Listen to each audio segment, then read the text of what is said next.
আচ্ছা বন্ধুরা, আপনারা উত্তম কুমারকে ডাক্তার হিসেবে কতগুলো ছবিতে দেখেছেন?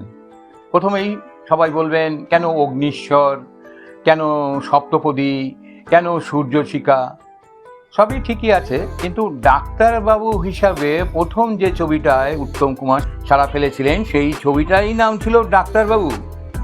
এই ডাক্তারবাবু ছবিটা কিন্তু অসাধারণ হয়েছিল, কিন্তু আমরা যারা জানি না তারা বুঝতেও পারি না যে এরকম একটা অসাধারণ ছবি কিভাবে হারিয়ে গেল অন্ধকারে। নমস্কার বন্ধুরা, আমি তনুপ বলছি। উত্তম কুমার অভিনীত 1950-এর দশকে একটি উল্লেখযোগ্য বাংলা ছবি ছিল ডাক্তারবাবু। আজ আমি ডাক্তারবাবুকে নিয়ে একটি ভিডিও নিয়ে এসেছি আপনাদের কাছে। আপনারা শুনে দেখুন, শুনে দেখে আপনাদের কেমন লাগলো একটু কমেন্টে লিখে দেবেন। 1958 সাল এই ছবিটির পরিচালক ছিলেন বিশু দাশগুপ্ত। এটাই এনার প্রথম ছবি ছিল। এর কাহিনী লিখেছিলেন বিজন ভট্টাচার্য। ইয়েস, সেই বিজন ভট্টাচার্য যিনি নবান্ন সহ অসাধারণ সমস্ত নাটক লিখেছিলেন, এবং 74.5-এর গল্পটাও ওনার ছিল। এবং হিন্দি ছবি নাগিন, যেটা প্রদীপ কুমার বৈজয়ন্তীমালা অভিনয় করেছিল, তারও গল্প ছিল এই বিজন ভট্টাচার্যের। মানে অসাধারণ গুণী মানুষ ছিলেন।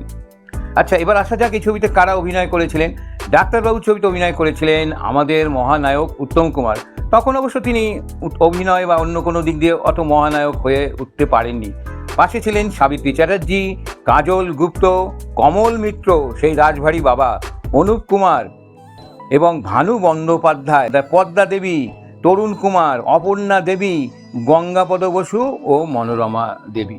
নামগুলো শুনেই বুঝতে পারছেন যে ছবির শিল্পী যে যদি এরকম হয় সেই ছবিটি কত অসাধারণ হতে পারে। এইবার আসি ডাক্তারবাবুর কথায়। এই ডাক্তারবাবুর একটি মানবিক এবং একটা সামাজিক দিক ছিল, কাহিনীটা ওই রকমই ছিল। ছবির কেন্দ্রে রয়েছেন এক আদর্শবাদী ডাক্তার, যিনি শুধু রোগের চিকিৎসাই করেন না, মানুষের দুঃখ, কষ্ট ও সামাজিক সমস্যার সঙ্গে লড়াই করেন।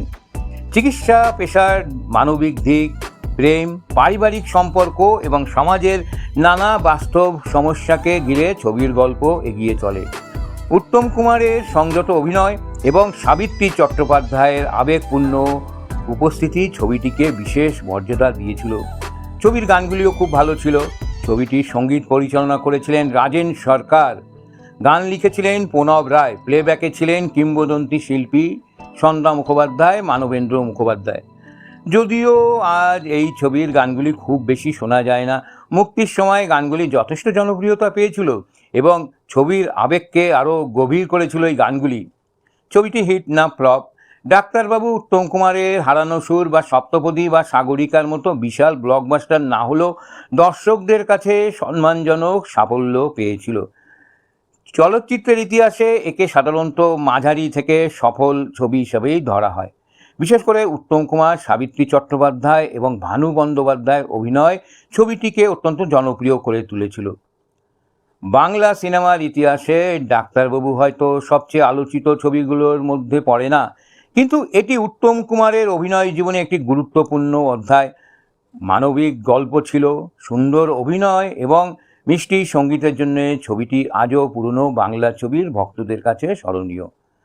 কিন্তু দুঃখের বিষয়, এই ছবিটি হয়তো ইউটিউবে পাওয়া যায় না এখনও, বা অন্য কোনো সাইটে পাওয়া যাবে কি না আমি বলতে পারছি না। ভবিষ্যতে হয়তো কোনো ওটিটি সিরিজে পাওয়া যেতে পারে। তো বন্ধুরা, শেষে আপনাদের কাছে একটা কথাই বলবো, আপনাদের মধ্যে কেউ কি কখনো উত্তম কুমারের ডাক্তারবাবু ছবিটি দেখেছেন? দেখলে কমেন্টে অবশ্যই লিখে জানাবেন। শেষে একটাই অনুরোধ, একটু সাবস্ক্রাইব করে দেবেন ও লাইক শেয়ার করবেন। নমস্কার।